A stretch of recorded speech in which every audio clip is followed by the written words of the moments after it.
요한복음 11장 17절부터 44절. 17절부터 44절입니다. 한 절씩 교독하지 않고요. 제가 읽겠습니다. 17절부터 44절까지. 예수께서 와서 보시니 나사로가 무덤에 있은지 이미 나으리라. 베다니는 예루살렘에서 가깝기로 한 오리쯤 되매 많은 유대인이 마르다와 마리아에게 그 오라비의 일로 문안하러 왔더니 마르다는 예수께서 오신다는 말을 듣고 곧 나가 맞이하되 마리아는 집에 앉았더라. 마르다가 예수께 여짜오되 주께서 여기 계셨더라면 내 오라비가 죽지 아니하였겠나이다.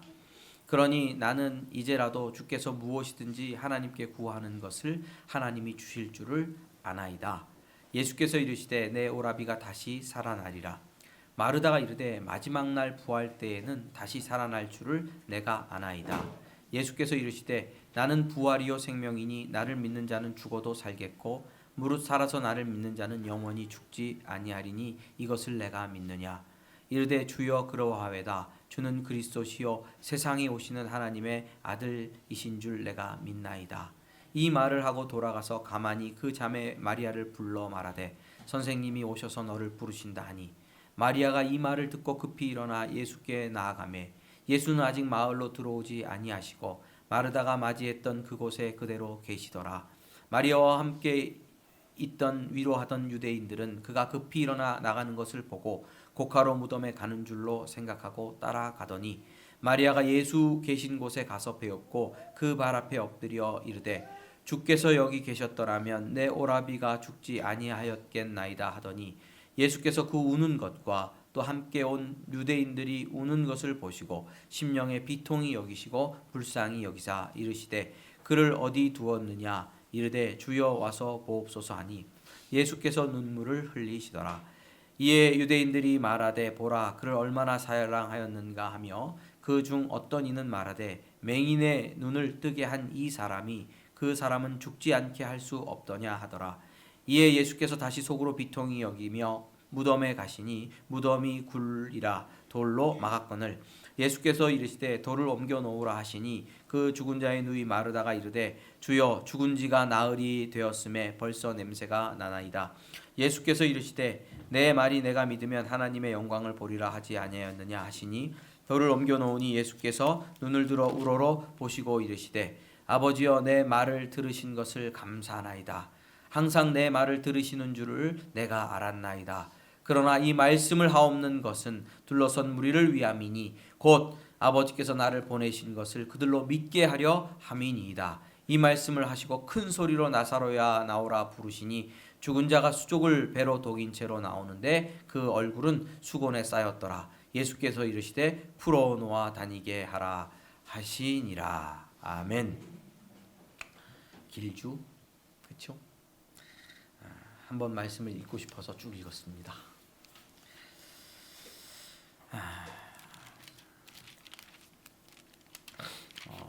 앞으로는 요한복음을 조금 이렇게 촘촘히 했었는데 좀 띄엄띄엄 하는 게 더 좋겠다 이런 생각이 듭니다.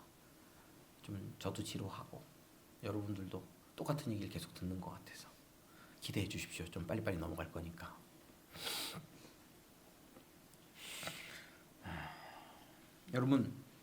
여러분들은 하나님의 자녀가 맞습니까? 예수님을 믿고 예수님 믿으니까 여러분 안에 영생이 있고 하나님께서 주시는 구원의 능력을 받고 사는 자녀다 이런 확신이 드십니까? 어떠세요? 지난주까지 계속 얘기한 거죠. 왜 구원받습니까? 우리가 예수님을 바라볼 때에 예수 그리스도의 아버지 하나님을 바라볼 때 이것을 알게 되는 거죠. 아, 그분은 세상보다 크신 분이다. 세상보다 크신 분이다. 그분이 누구를 붙들고 있다? 나를 붙들고 있다. 그래서 나는 부족하고 나는 연약하고 나는 넘어지고 나는 아무것도 아니지만 나는 구원을 받고 영생을 얻는다. 여기서 영생을 얻고 영원까지 영생을 얻는다. 왜? 그분은 결코 실패하지 않는 세상보다 크신 분이니까. 그렇게 믿으십니까? 요한복음을 읽으면 그런 마음이 드셔야 됩니다. 내 구원은 실패하지 않는다. 왜? 실패하지 않는 그분께서 작업을 시작하셨고 이루실 것이기 때문이다. 그렇게 믿으시면 됩니다. 그렇게 읽어줘야 됩니다. 요한복음이. 오늘은 나사로의 죽음에 대한 말씀이 나옵니다. 하나님께서 죽은 지 나흘이 된 예수님께서 죽은 지 나흘이 된 나사로를 살리셨잖아요. 무덤에 나사로가 있을 때에 예수님께서 나사로야 나오라.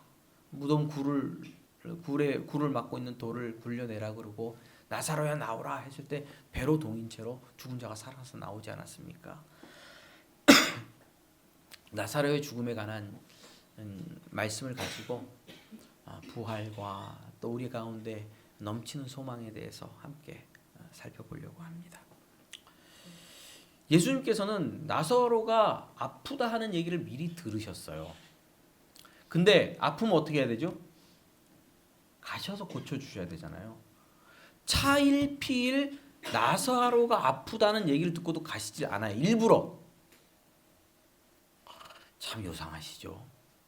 빨리 가서 고쳐주시면 좋겠는데 나사로가 아프고 병들었다는 얘기를 듣고도 가질 않아요. 그런데 주변 사람들이 예수님께서 나사로와 그 가족들을 챙기시고 사랑하는 줄 알았거든요. 당신 사랑하는 나사로가 병들었습니다. 그러냐? 그리고 거꾸로 돌아서 딴 동네로 다니시는 거예요. 그러다가 어떤 사람이 와서 예수님, 나사로가 죽었습니다. 그러자 이상한 반응을 보이십니다. 내가 나사로 죽을 때 거기 없었던 것을 감사한다. 잘됐다. 그리고 제자들에게 야 이제 나사로를 깨우러 가자. 제자들은 예수님이 무슨 말씀을 하시는지 잘 몰랐어요.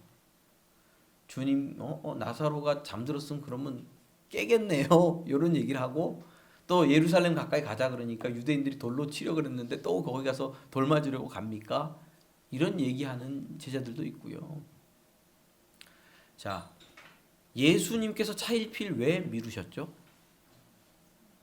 네? 죽을 때까지 기다린 거예요. 나사로 죽을 때까지 기다리신 거예요. 왜요? 부활의 능력과 권능을 어디까지 가야 참 생명입니까? 죽은 게 살아나야 참 생명이죠. 없었던 게 있어야 창조죠. 그렇죠?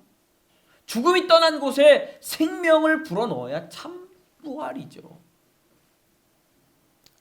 그 전까지 오병이어의 기적, 눈먼 자의 눈을 뜨게 한 것 아무것도 아닙니다. 오늘 결정적으로 예수님이 누구신지, 예수님이 어떤 분이신지 알려주시려고 기다리고 계셨죠. 그리고 그 나사로를 깨우러 가서 도착했습니다. 그러자 누구를 만났냐면 누나 마르다를 먼저 만납니다. 누이 마르다를 만났는데 마르다가 대뜸 하는 얘기가 그거예요. 예수님께서 여기 계셨더라면 21절 마르다가 예수께 여짜오되 주께서 여기 계셨더라면 내 오라버지가 죽지 아니하였겠나이다. 그럴 수 있죠. 예수님 계셨으면 내 오라비가 죽지 않았을 텐데. 이렇게 얘기를 해요. 자, 그 동생 마리아를 만나고 나면 마리아는 뭐라고 말할까요? 똑같이 얘기해요. 주께서 여기 계셨더라면 내 오라비가 죽지 않았을 겁니다. 둘이 똑같이 얘기해요. 여러분 마르다와 마리아의 말 속에서 우리는 그들의 신앙의 한계를 봅니다. 한계. 예수님은 어디까지 역사하실 수 있는 분이죠? 함께 있어서 병 정도는 고치시지. 근데 어디까지는? 죽은 자를 살리는 것까지는 기대하지 않고 있다는 거예요. 미리 오셔서 고쳐주셨어야지. 나중에 다 끝난 다음에, 일 다 끝난 다음에 오면 어떡합니까?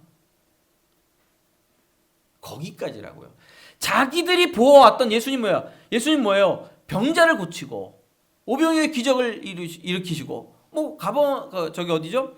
가나에서 혼인잔치에서 물로 포도주를 만드시고 눈먼 자를 뜨게 하시고 거기까지인 거예요. 근데 어디까지는 몰라요? 진짜 부활이고 생명이신 것까지는 몰라요. 여기까지죠, 한계가. 거기까지죠, 그냥. 그리고 예수님께서 그러자 마르다에게 말해요. 마르다에게 내가 부활이요 생명이다. 네가 그걸 믿냐? 부활이요 생명이다. 그걸 믿냐? 그러자 마르다가 이렇게 대답합니다. 내 오라비 호랍이란다. 내 오라비 나사로가 마지막 날 살아날 줄 믿습니다. 예수님께서 그렇게 뭐라고 말씀하시죠? 23절 예수께서 이르시되 내 오라비가 다시 살아나리라. 다시 살아나리라. 예수님은 언제 살아난다고 말씀하시는 거죠? 지금. 근데 마르다는 어떻게 받아들여요? 마지막 날에. 자, 마르다와 마리아가 가졌던 신앙은 죽음 이전까지 변화시키고 치료하고 회복시키실 수 있겠죠. 그리고 언제 부활? 지금 아니고 현재 아니고 부활의 소망은 언제? 죽어서 마지막 날에. 자, 믿음의 내용 어디까지 믿어요? 병 고쳐 주는 것까지. 지금 부활은 믿지를 않는 거예요. 그리고 언제 믿어요? 언제를 소망해요? 마지막 날. 현재를 소망해요? 미래를 소망해요? 미래를. 자, 좋은 믿음을 가진 사람들이에요.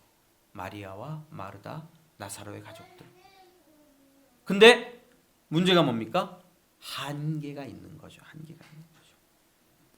자, 예수님께서 마르다와 마리아를 만난 후에 마리아를 만난 후에 무덤으로 가자. 무덤으로 가십니다. 마리아가 예수 계신 곳에 가서 배웠고 그 앞에 이르러 주께서 여기 계셨더라면 내 오라비가 죽지 아니하였으리라 이렇게 말씀하셨잖아요. 그러자 33절에 예수께서 그 우는 것과 함께 온 유대인들이 우는 것을 보시고 심령에 비통이 여기시고 불쌍히 여기시다. 여기서 비통이란 단어가 한 번 더 나오고요. 또 유대인들이 뭐라 그러냐면 이런 생각을 해요. 예수님께서 병을 고칠 수 있는 분인데 자기가 사랑하는 나사로는 고칠 수가 없었나? 이런 의문을 가져요.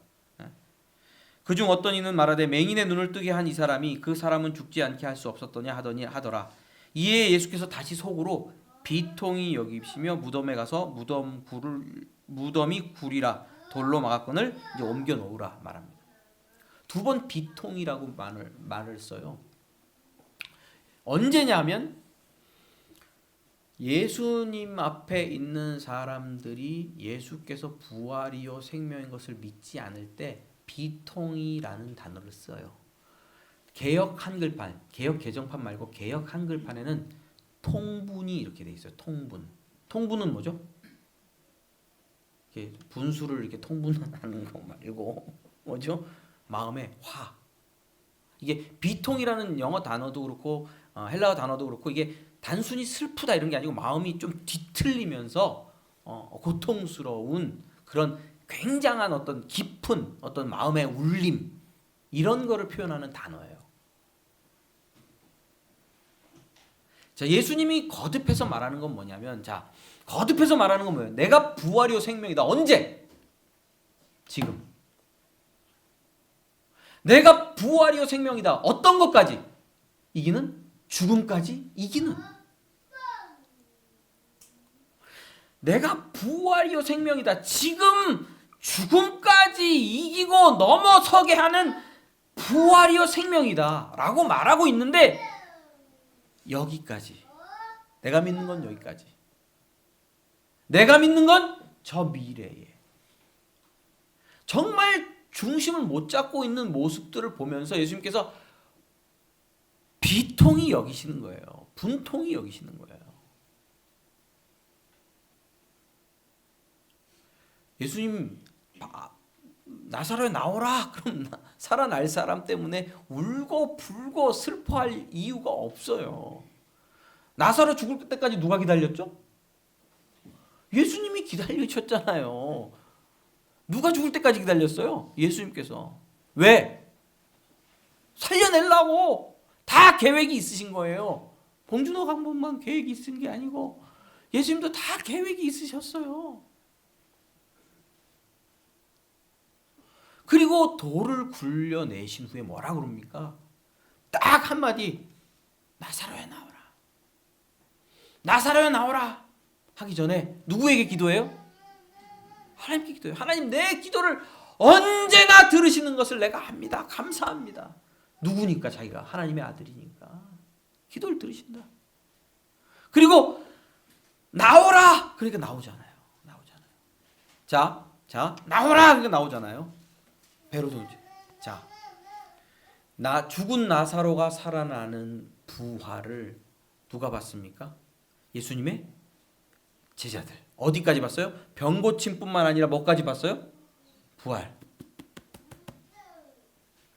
마리아와 마르다와 함께 있던 곡하던 무리들이 뭐를 봅니까? 나사로가 살아나는, 사흘 지나서 썩어서 냄새나는 시체가 살아나는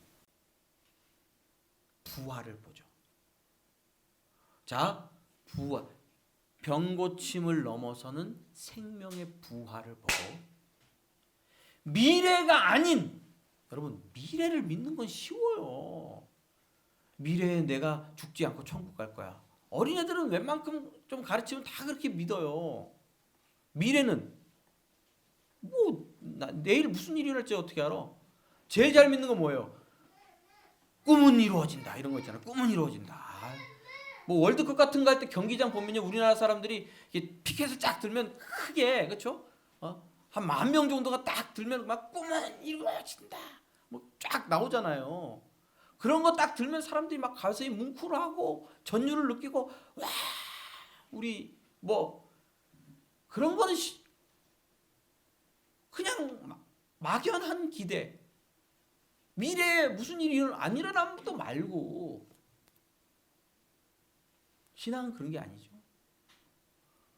그렇죠? 미래를 믿는 게 아니고 언제? 현재 부활. 목사님 이상한 얘기한다. 현재 부활이라니, 죽어서 천국 가고 부활하는 거지. 여러분, 한번 잘 보시겠습니다. 창세기를 얘네들하고도 공부했고 이제 섬티장들하고도 공부할 텐데, 태초에 하나님 천지를 창조하신 걸 어떻게 믿습니까?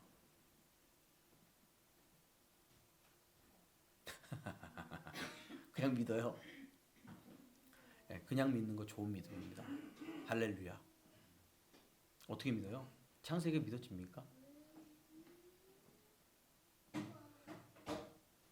우리가 부활을 경험했기 때문에 창조를 믿습니다.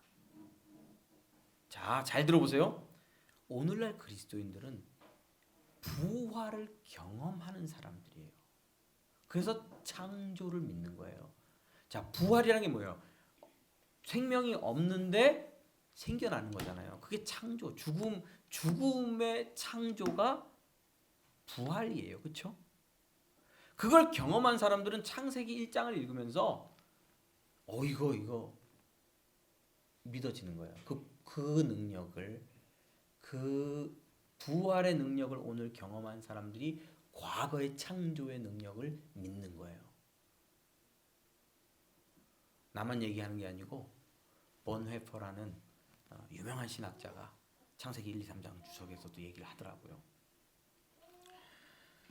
제가 로마서를 읽어드리겠습니다. 로마서 어디다 썼냐? 잘 보세요. 그 아들에 관하여 말하면 육신으로는 다윗의 형통에서 나셨고 성결의 영혼은 죽은 자 가운데서 부활하여 능력으로 하나님의 아들로 선포되셨으니 곧 우리 주 예수 그리스도시니라. 로마서 1장 3절 4절. 자, 예수님은 육신으로는 다윗의 자손으로 나셨죠. 그 다음에 성결의 영으로는 뭐냐면 성령으로, 성령으로 죽은 자들 가운데서 부활하사 능력으로 하나님의 아들로 인정되셨다. 그렇게요. 자, 예수님이 십자가에서 죽었어요. 자, 물과 피를 다 쏟았어요. 자, 그렇죠? 남은 게 없어요. 생명이라는 게 나는 게 없어. 다 빠졌어. 그렇죠? 창 맞고 온 몸에 떡이 돼가지고 피를 다 쏟았으니 남은 게 있겠어요? 없겠죠? 생명이 싹 빠져나간 거야. 그리고 묻혔어요. 3일 지나면 썩죠. 완전한 죽음. 그런데 잘 보세요. 그런데 누가 임재하냐면 성령께서 임재하셔서 죽은 예수를 살려내세요. 성경은 그렇게 얘기해요.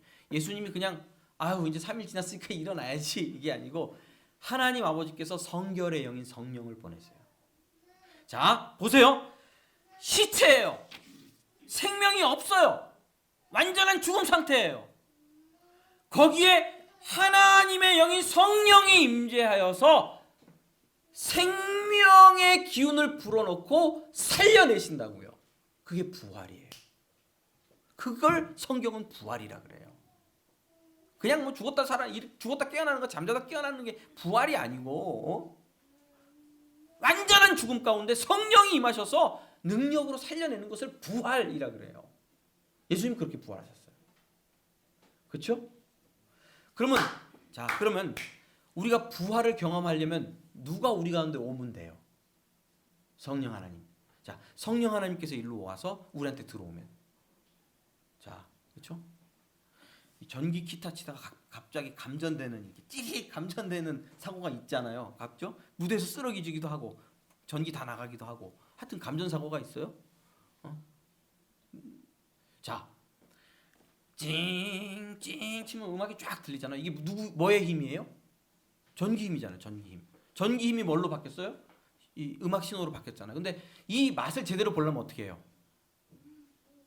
이 전기 피복을 벗겨내요. 쫙 벗겨내가지고 엉덩이에 대보는 거야.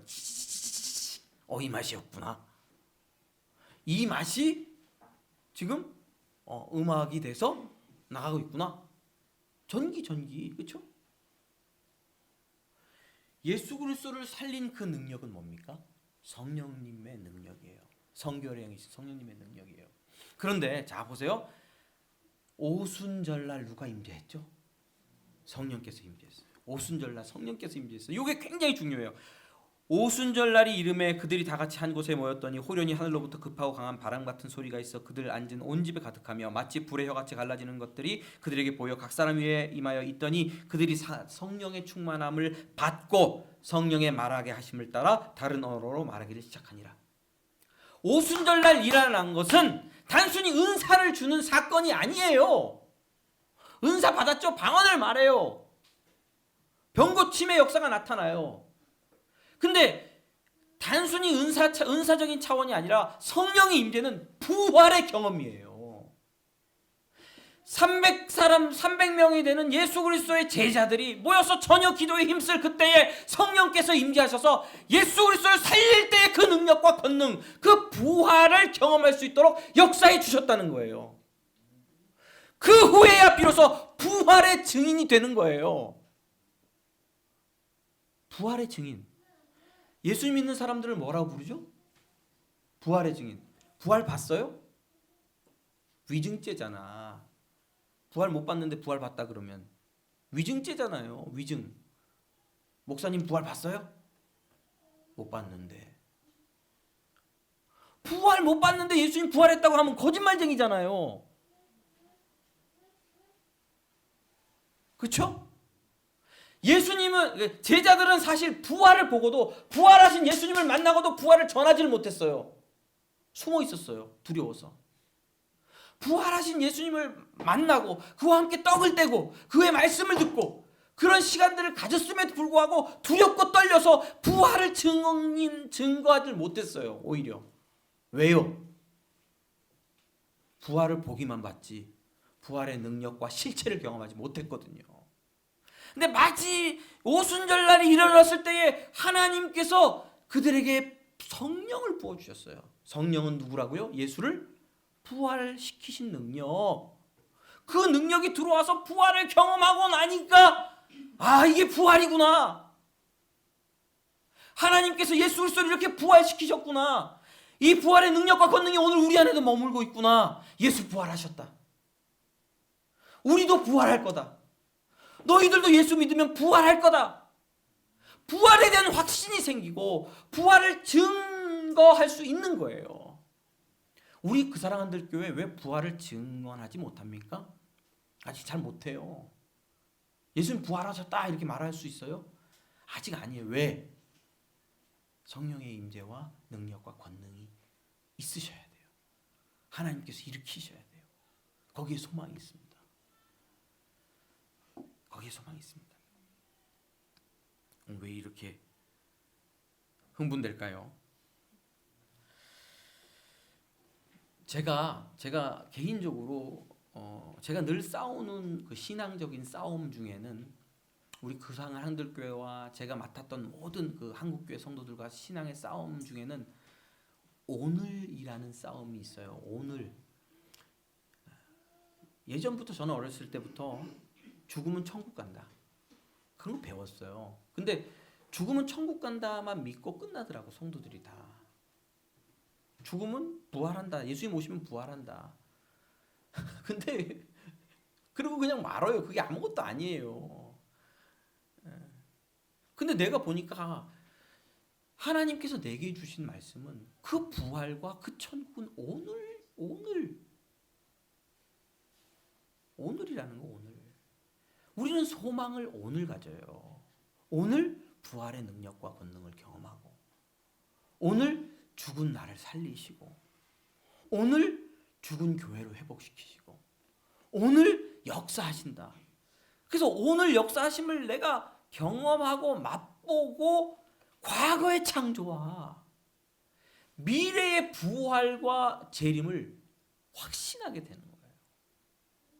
오늘 이게 없으면 안 되는 거예요. 교회 안에서 오늘 이 일이 일어나야 과거도 믿고 미래도 소망하게 되는 거죠. 오늘이 굉장히 중요합니다. 주님께서는 박물관에 이렇게 계시다가 마지막 날에 갑자기 툭 튀어나오시는 그런 분 아니죠. 지금도 살아계시죠. 뭘로 살아계시죠? 성령으로 함께 하셔서 우리 교회와 성도들을 붙들고 계십니다. 참 안타까운 일인데 한국 교회는 부흥이 없는 것 같이 보여요. 한국 교회는. 그럼 누가 나한테 이렇게 얘기하실 거예요. 목사님 우리 교회는 부흥이 있는데요. 저희 카페 오시는 분들은 만납교회 성도님들도 많이 오고요. 분당 우리 교회 성도님들도 많이 오고 할렐루야 교회 성도님들도 많이 오세요. 제가 이렇게 있다 보면 여기 교회예요? 물어보면서 말씀하시는 분도 있고 또 제가 생긴 게 왜 자꾸 내 얼굴 보는지 몰라. 그리고 시끌시끌 나를 봐. 그래서 저게 목사인가 이렇게 보기는 목사님이세요? 좀 적극적인 분은 묻기도 하고 그런 분들은 교회 부흥이 있다고 말할 수 있겠죠. 제가 말하는 부흥은 그런 건 아닙니다. 제가 말하는 부흥이라는 것은 누군가 예수 그리스도의 부활에 대한 증언을 듣고 예수님 살아계시는구나. 나도 그분을 믿어야 되겠다. 라고 온전한 믿음의 역사가 일어나는 그런 부흥을 말합니다. 그런 부흥을 말합니다.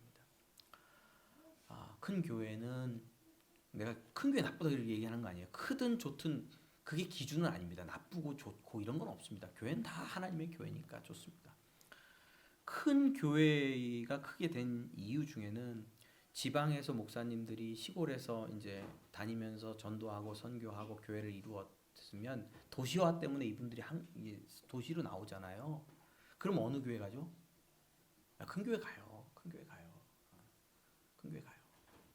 작은 개척교회 경험해 보셨어요? 개척교회에서 신앙생활 잘 이제 가르쳐 놓으면 또 개척교회는 이상하게 시험에 잘 듭니다. 잘 시험에 들어. 목사님하고도 자꾸 잘 부딪히고 자꾸 시험에 듭니다. 그래서 또 이제 옮기잖아요. 옮기면 몇 번 옮기다가 에이 그냥 큰 교회로 가고. 그래서 자꾸 큰 교회가 더 부흥합니다. 그런 수평 이동이 있는 거죠. 수평 이동 자체가 무조건 나쁘다 아닙니다. 하나님께서 인도하시면 또 가는 거죠. 단순히 그렇게 나쁘다 좋다만 볼 수 있는 것은 아닙니다. 그러나 어쨌든 한국은 지금 정체돼 있고 줄어들고 있습니다. 최세롬 목사님 설교 들으셨죠? 중고등부 애들이 예수 안 믿습니다. 교회 다녀본 애들이 없어요. 한 5%? 초등학교에서 중고등학교 초등학교에서 교회 다니는 애들 다녀본 애들 5% 10% 정도뿐이 안 돼요. 대학교에서 조사를 했는데 몇 년 전에 교회 다니는 애들 5% 정도. 교회 다니는 애들 안 다니는 거죠. CCC 예수전도단 IVF 대학생 선교단체 거의 다 죽었어요. CCC가 요즘 좀 선방하고 일어나고 있어요. 방법을 좀 찾았어요. 방법을 찾아서 조금 일어나기 시작하고 어렵습니다. 한국교회 이런 상황 가운데 있어요.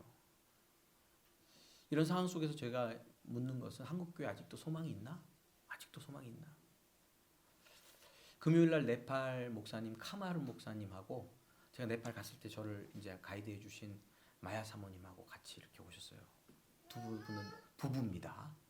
근데 이제 오셔서 금요일날 식사하고 저랑 만나면서 그분들의 목회에 대해서 얘기를 하시고 그러면서 어떤 아무래도 사역적인 필요나 니드가 우리 한국교회 도움이 필요해요. 돈하고 물질뿐만 아니라 한국교회 경험과 또 어떤 실천 신학적인 지식과 이런 것들이 필요하기 때문에 저와 같이 이렇게 그 팀으로 사역을 하고 계시는 거거든요.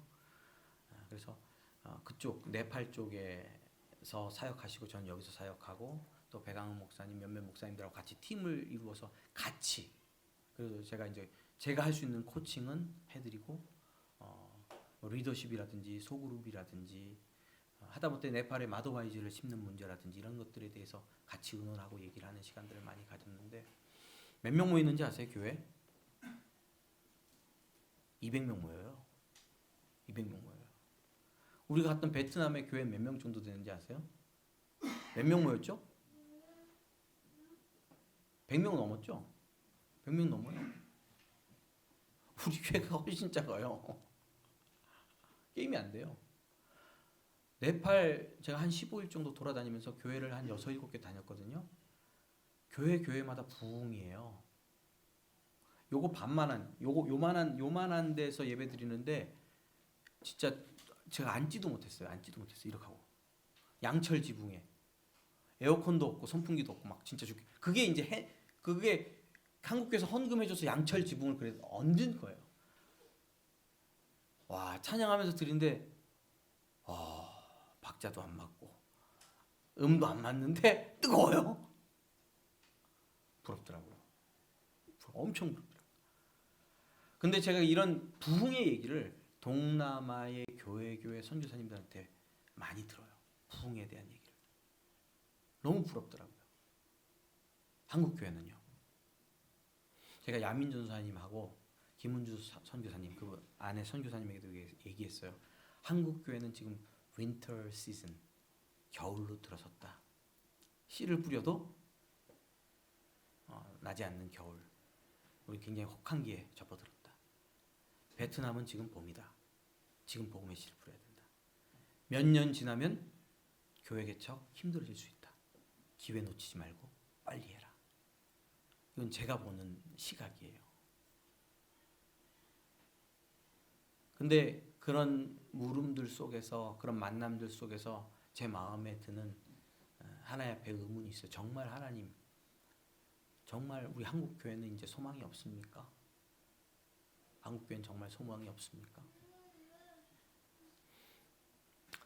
미국 교회도 소망이 많이 없었어요. 없는 분위기가 많아요.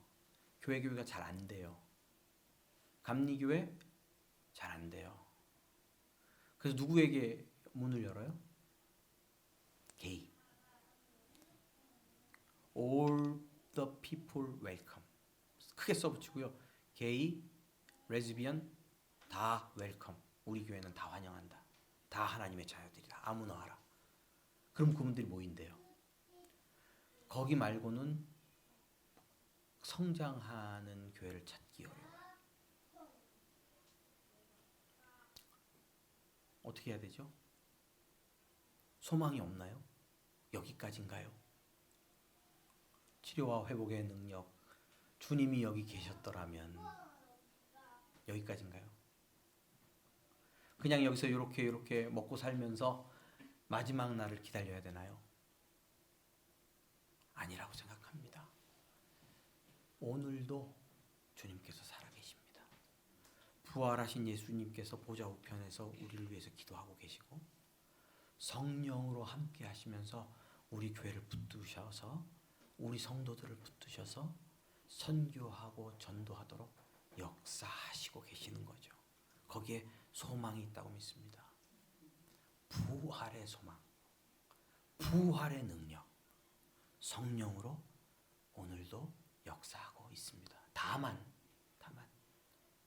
우리가 깨어있지 않고 하나님 앞에 가까이 나가지 않고 하나님을 향한 기대와 소망을 갖고 있지 않기 때문에 그렇죠?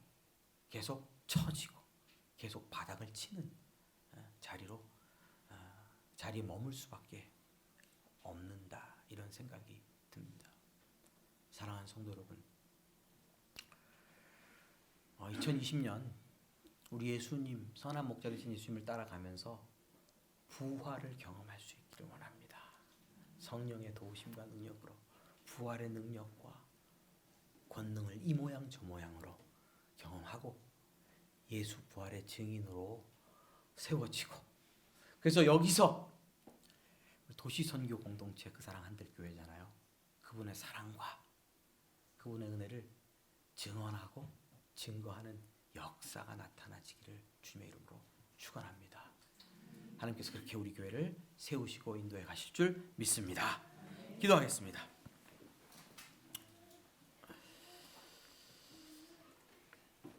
인간적인 눈으로 볼 때는 소망이 끊어진 것 같지만 하나님, 오늘도 우리가 부활을 소망할 수 있음을 믿습니다. 예수님의 이름으로 성령님을 구하고 진리의 말씀 앞에서 하나님 앞에 간구하고 기도할 때에 주님께서 우리에게 복을 주시고 우리를 살려주시고 우리를 회복시켜 주시고 우리를 능력 있게 하시고 부활의 증인의 삶 살 수 있도록 도와주실 줄 믿습니다. 사랑하는 모든 성도들의 인생 가운데 부활을 경험할 수 있도록 성령으로 더욱 충만하게 하여 주시고 이 모양 저 모양으로 하나님의 살아계심을 보여 주시옵소서. 예수님의 이름으로 기도드립니다. 아멘.